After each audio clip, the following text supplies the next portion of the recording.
All right, let's talk about Claire Expedition 33 and why I think you should give it a try. Is a game that it's a turn-based JRPG, but for the most part, I personally am not much for playing this type of games, so I decided to give this one a try. There are a couple of things that I was struggling to understand about this game, especially with the fact that a lot of times there were moments that I genuinely enjoyed playing the games, and then there were other times where it just felt like it was dragging, felt like there were too many gimmicks in the game, and it felt like there was just way too much. But at the same time, I enjoyed playing the game way more than I thought I was going to. The story always kept me intrigued. The amount of visuals from like this small 2D in the open world to like a more normal shoulder camera angle kind of thing that you get on areas as you unlock them, or even finding different pathways to go through different areas. Even though I did have a lot of fun and I did enjoy playing the game, there was times that I just felt like I said, it felt like a drag. Felt like they were putting too many gimmick bosses on, or they were just doing things that just made it feel, well, I don't want to say tacky, but it felt like they were intentionally prolonging the game more than it had to be. These were my criticisms, and then I do have a lot of positive as well, but I also think just because it did so well overall, even winning game of the year and so many awards, there were still other parts where the game just didn't feel enjoyable. And maybe it's just because I don't play this type of games, but if someone who doesn't play this type of games has this kind of thought logic behind it, then maybe someone who does play them will probably have a little bit more critiques than I would. Overall, I think the problem of the game is not the actual concepts that it has or how it goes about implementing them, but just how the power scale is just all over the place. At least for me, it felt like that. And it could be because I don't know how to do perfect combines of my Pictos and my Lumina, but it just felt like it wasn't properly done, especially late game. My hits were random. Sometimes I will go for like 2 to 3 million hit, then the same fight against the same exact opponent, it would be like 400,000 hit points. It just didn't make sense to me. Even when sometimes at the beginning of the fight, I would go for a really strong hit. In one of the, doing the fight again, I wouldn't get the exact same hit. But then randomly through the middle of the fight, it would go for like a high hit point. And it just never felt right to me. So with that, I just want to start talking about some of the criticisms that I had with the game. And then we can go into some of the positives and a little bit of the story. I don't want to spoil the story. I think you should play that one for yourself just because of how things end. I do have a problem with the ending and how that was also implemented. It felt kind of forced, but we'll talk about that later. Combat was something that attracted me about this game because there was this sense of real lifetime parrying and dodging. And even though as I was enjoying this particular set of things early in the game, even midway through the game, I was enjoying parrying and dodging, even if an enemy had like multiple turns, which kind of threw me off because, when I hear turn-based, I always think of you go and then I go. Definitely that was not the case here. It felt like some enemies had way too many turns and I was just there like a lame duck, even though my agility, which is what allows me to go in turn base, was pretty high. I always leveled it up every time that I could, and I always kept like a Pictos or Lumina that gave me more agility, so I was so confused as to what was happening there. Nevertheless, my problem is early game, the dodging and parrying mechanics feel good, almost balanced. The reward for dodging is you don't get hit, but you learn the timing of your enemy. The rewarding for parrying is if you hit all of the parry sessions correctly, then you don't have to worry about the sequence, or the sequence itself for parrying allows you to get the reward of a harder hit with the counter. To me, this feels like they intentionally wanted to make it to where you yourself wanted to parry more than you wanted to dodge, if that makes any sense, because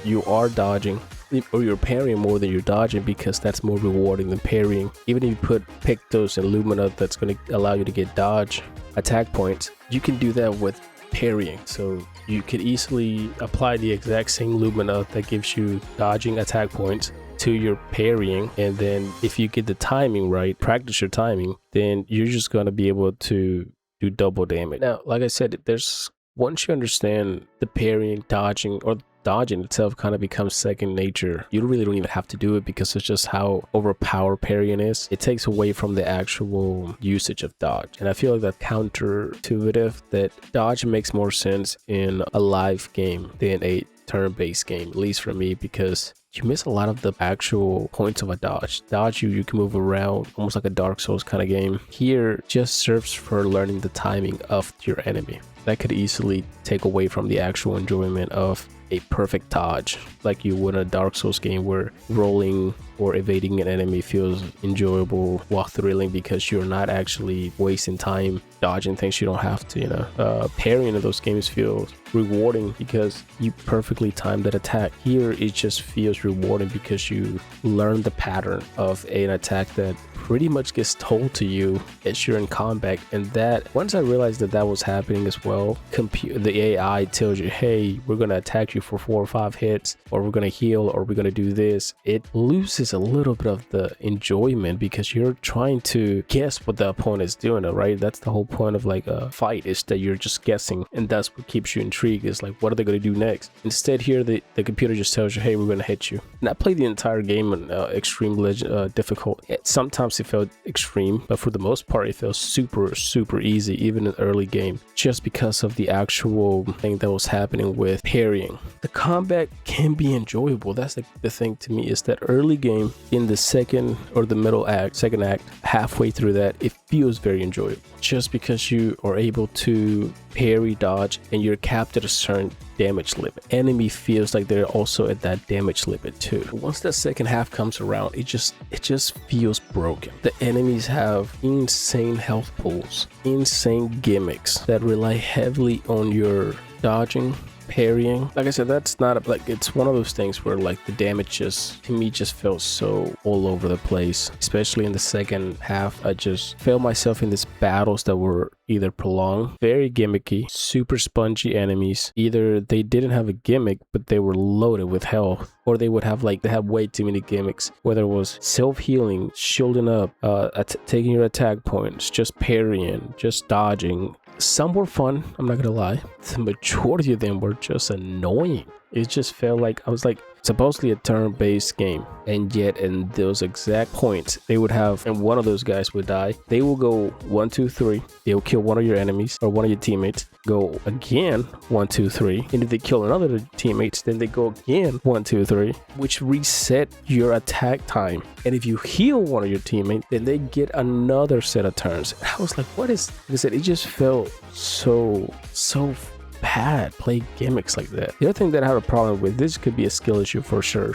And this is in the trial area. Once you get there, you'll know what I'm talking about. For that, some enemies have this thing where they will attack you. You will parry that simultaneously. It will throw some fireball or some kind of orb at you while attacking you. I don't know if it's a skill issue. I don't know if it's a input issue. I don't know what it is, but I could never parry the orb. And if I was able to parry the orb, I wasn't able to parry the first hit. That was like a split second. Then they will hit you with another orb, and then another orb with a simultaneously orb. So it felt very repetitive. I just didn't even bother. So that could be a skill issue. This leads me to my I like to play keyboard and mouse. That's just how I like to enjoy. That's how I play my games. I really don't bother playing on controller unless it's like a FIFA or like racing game. Even though the game tells me that the best way to play this game is with a controller, I did not enjoy playing this game with a controller. But while playing on keyboard and mouse, I had input lag. I know I had input lag because sometimes I'll press the parry button back to back, and the first time it wouldn't do it, second time it would do it, and then it wouldn't do it the third time. Or sometimes it wouldn't register parrying at all. And like I said, sometimes you have these enemies that pretty much just one time hit you and kill you. So if you miss your dodging or parrying opportunity because your input lag doesn't work, you're pretty much screwed. I had it happen a couple times on controller, but it happened a lot on 2 different keyboards. And even though one of my keyboards, it's a very flat base wireless keyboard, I can understand on the wireless keyboard. I don't understand into my plug-in keyboard. That made no sense, because like I said, I know it was input lag because sometimes I'll press it, I would die, get mad, and then the input would trigger, and then the guys will go into actually being alive, I guess. It was very annoying. I don't think the game optimized keyboard and mouse, even though in a sense it was released like that. I know it's a console game. Nevertheless, I just feel that was an issue, something that I should bring up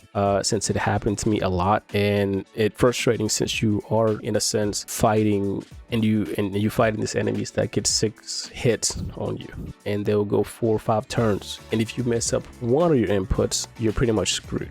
So I think it's something to bring up. The other thing that I had an issue with the game was this turn-based aspect. Only other game that I get close to playing that is a JRPG or turn-based, Baldur's Gate 3. They get a turn, you get a turn. That's what I thought I was getting into. But like I said, some of these enemies get infinite turns pretty much. It feels like infinite turns. And if you don't work on your agility, then you're definitely getting no turns. I had agility points maxed out. I had my at least 1 picto, or maybe 3 or 2 if I could get it, agility or speed, and most that I could reduce it to was 2 or 3 turns. Now you do get other pictos that will help you in either going first automatically or attacking twice in a turn, or even dying and then attacking twice. That just feels extra work that you have to do. And these pictures are not cheap at all neither. They're like 40 plus lumina or 20 plus lumina. So you either have to stack them on your main pictos or spend a lot of lumina,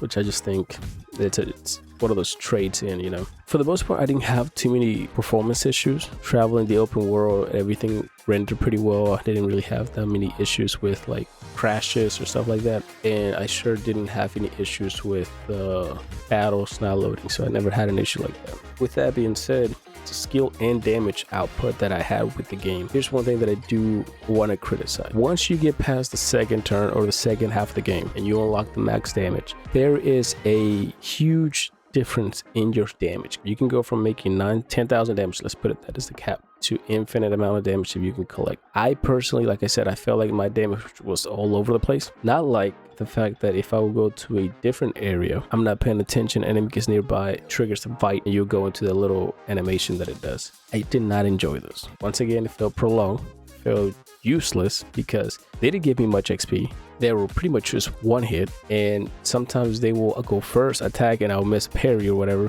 Now I gotta use one of my healing abilities, or if the character has a Pictos or Lumina that lets them heal if they kill him, then that was good, but just felt prolonged. Metaphor ReFantazio. And in that game I saw that it's a turn-based JRPG, and that's why I wanted to play it next. But you could just slash an enemy and go on your merry way, or like an auto fight in Pokemon, go on your merry way because that enemy is just too low. I feel like this should be that. Other games have it. This game should definitely have this feature since they already like to do other things. Now I bash them too much, or you know, sans fault for this because it is a free area. I had a lot of frame issues there. The rest of the game not so much, but there I did. It was, I mean, I was clocking it 60 frames because that's what I record on, but I was going from 60 frames to like 20, 28, 30 frames.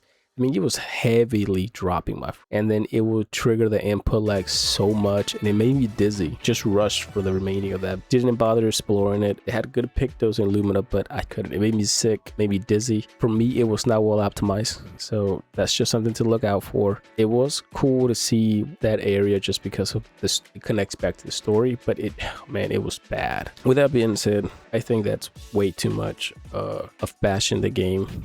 Let's talk about some of the positive the games have. I know a lot of my negatives came from the actual combat, yet surprisingly, I actually enjoyed the combat. I thought it was fun when it's not gimmicky. Insane health pulls the enemies have, balance, counters actually make sense to do them, dodging, parrying, all feel good. It's such a fun thing to do because some enemies will have 3 attacks, or 3 turns, my bad, 2 or 3 attacks, maybe 4 attacks. They will heal themselves. They will show up. They won't do such damage that they won't hit you. So that if they do heal up and you learn their mechanics, or you use Monaco and then you can just attack under the shield, then it doesn't matter. You know what I mean? Where I have an issue with the game is when they do all of this terribly. You have an enemy that will have 10 shields. You destroy 5 of those. Then it's their turn. They heal up and they shield up. And then they take your attack point, they attack for 6 or 7 shots, and then they do it again for 3 more turns. That's when I have an issue with the game. And I think that's justifiably. The combination of Pictos, right? Like, I've never really played like, the most that I've ever done is like a map tree, a skill tree. and you're combining different perks. That's as close as I got into Lumina. Here, being able to apply different Luminas to do different things, which either increase the fire damage, healing, attack, or each character has different ways that you can arrange them to serve different purposes, and that makes it fun. When it's not fun is when you have a character you know for a fact they can hit for a 5 million hits, but goes around and hitting people for 200,000. It just makes no sense. And like I said, that could be a skill issue. That could be just because I don't know how to play this type of games. That was just me. When, like I said, when the game is before you get to that point of like in-game, even in-game, when the bosses are not gimmicky and your damage output matches their damage output, or not their damage output, but their health pool, it still feels enjoyable when they take the time to make the game enjoyable, or they remember, hey, okay, let's go back to the beginning of the game. Then the game is fun. The game is super fun because the parrying makes sense, because those enemies have high health pools. So if you're able to, if let's say they have a 1 million health pool, but you're able to put like 200,000 damage, then you took a good chunk of their health. Sometimes their health pool will be like 24,000, 24 million. Let's just say that. I don't know if that's the highest, but let's just say they have a high health pool. I know for a fact one of them had, I kept hitting them for 1 million hits, and I hit them bunch of times. To me, the balancing of the combat needs to be worked more. If they do another game, there needs to be where the balance makes a little bit more sense. I'm not saying completely nerf everything, but if you don't make it to where it just seems like you're not supposed to play at all. You do everything, and you know that for a fact your player or character does high damage, and then all of a sudden they don't do that high damage. The exploration of the game is enjoyable. It was enjoyable for me. I like exploring different areas in different games. From going from this 3D environment, or like normal character size, I guess you can call it, I don't know, to the open world where you're traversing different areas, not sections. It's so cool to me because like it feels like Gilliver, is it Gilliver Travels? The story, it feels like that when he's in the island, well, he's a giant in the island. He's the size of the trees, and or not the size of the trees. Let's just put it like that. You're about the size of the trees. Mountain Blade, where your character is it's the size of a tree or the size of a castle. But then you go in. I think Mountain Blade does it pretty well. You go into a city, and then you turn into like a normal sized human being, and you get to explore. That was kind of cool. You get the shortcuts so you can go back. Sometimes you have to backtrack part of the story, so it's not like you're backtracking just to make your day worse. You're backtracking because there's a reason why you need to backtrack. I like the fact that you don't have to necessarily be stuck on this endless grind trying to find what's best or what's more enjoyable. If you're exploring, you're gonna find pickups. If you're exploring, you're gonna find enemies to fight. A Ubisoft hub was filled with garbage. It's a simple UI. You get to the point. If you want to explore, you explore. You don't want to do that, you don't have to. But exploring makes it to where you find good stuff. So it's rewarding to look for those things. There are so many positives here. You have the Sky Island. They're not kind of sky islands. You have the caves. There's so many different things that the game makes very enjoyable. Some of the enemies can be tough. At the same time, they can be well balanced. You don't even get mad. I didn't get mad fighting a lot of the enemies except for the ones that were like gimmicky. That pissed me off. But the rest of them felt pretty enjoyable because they were not gimmicky. They were like, okay, we have a lot of health pool. We also don't one shot you. So there are a lot of positives in the story. Like the story itself, I did not expect it to go the way that it went. It had me with the scenes and emotions. I often felt the urgency. I felt the despair of the characters and just how lost they felt because they weren't sure they were going to do it. Even though they pretty much had practice through the other expeditions, themselves also felt that hopelessness. The stories they're telling throughout the game, right? When you get to certain areas or you find a top journal that's about a previous expedition, you find what they're going through, you find their flaws, you find what they were dealing through. Playable character has a story, goes back to the main story, and with that we can get to the characters. You have Gustav, who is your main protagonist, and someone who's hopeful, full of hope, even though he knows just how dire the situation is, right? He understands that they're running out of time. He understands that the more expeditions fail, the less people want to be recruited for them. But he's hopeful that he can be the one, or his crew can be the one to end this. You have Millie, and she's a 16-year-old who pretty much understands that if Gustav dies, there's really nothing left for her in that point, right? Like, she understands that this is her adopted stepbrother who has taken her in after her parents passed away and has raised her pretty much. There's no one left if Gustav goes. And so for her, this is kind of like whatever, you know? Even Gustav mentions, hey, you have a couple more years you have to live. And she's like, well, what's the point? You know, what's the point? I'd much rather go on an adventure with you kind of thing than to waste it here. You have Luna, who is like the researcher of the team. Now, Gustav does search that, but Luna's parents pretty much drilled it into her that she had to be the reason they find the solution kind of thing. So she signs up because of that, alongside the fact that she's good friends with Gustav. You have CL, who pretty much just feels lost. Even though everybody in the story does feel lost, she is going through heavy She's going through heaviness because her husband passed away. I'm just gonna leave it there. I don't know why. I want to spoil why he passed away. She lost a lot of people dear to her, not associated with the Gummidge, which is the way that most people die. Time subtracts. Hers were natural causes, or even just causes. So she feels pain of just free and empty. You have Verso.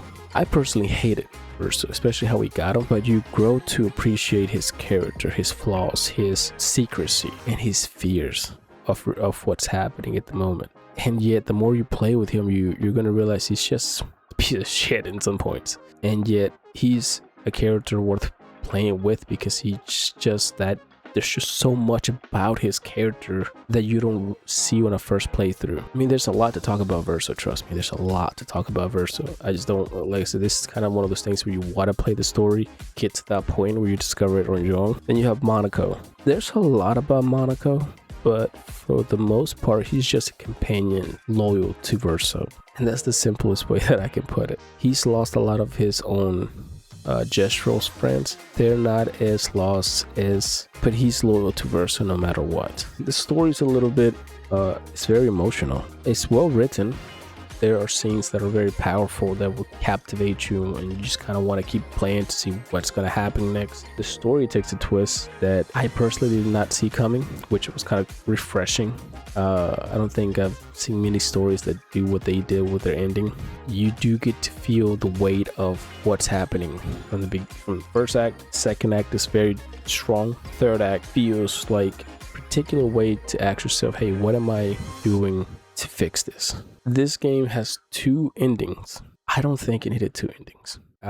I think this is a one ending game. I chose the ending that I thought suited the game itself. It suited what the characters wanted. I didn't think this game needed two endings, especially because you choose the ending. That just doesn't feel enjoyable.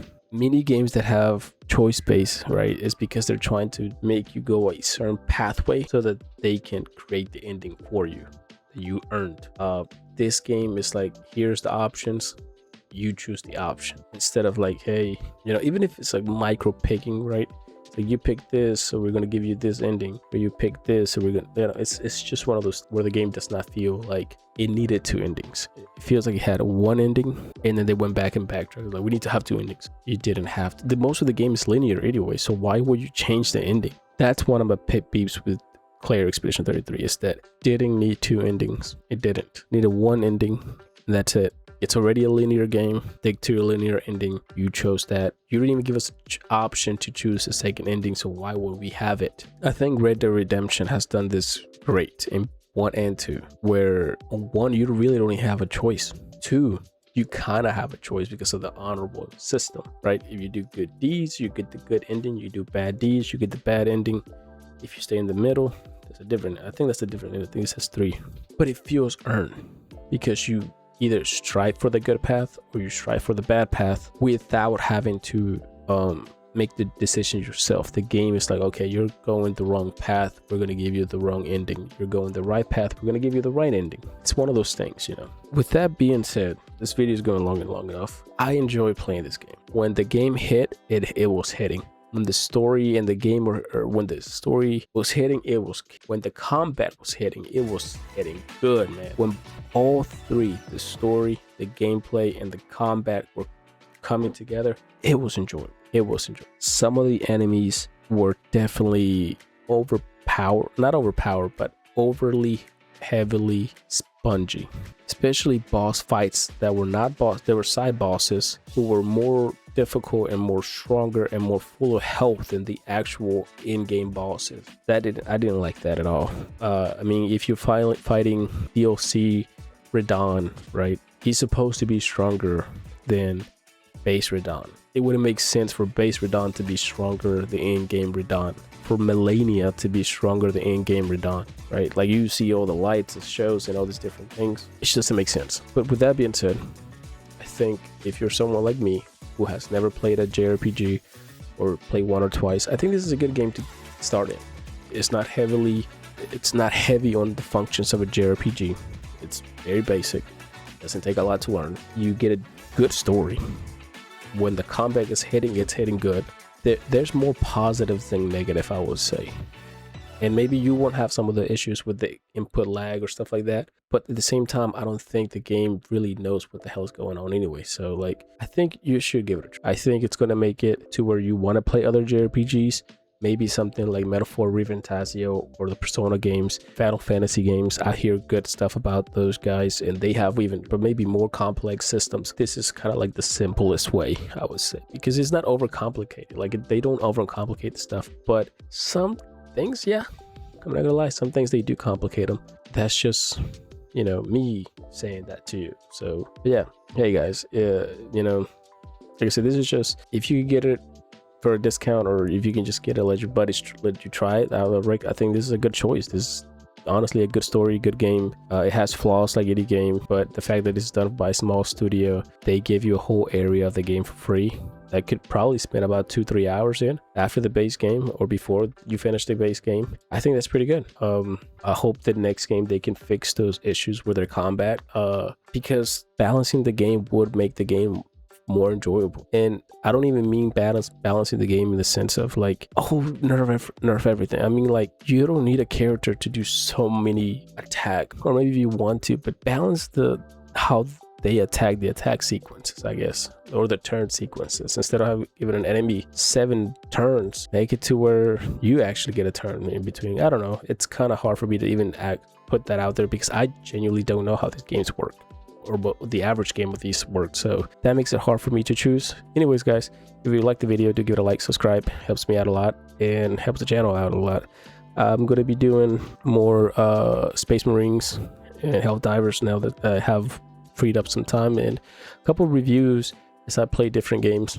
So yeah, whatever. I hope you guys enjoy. Have a good day. Blah blah blah.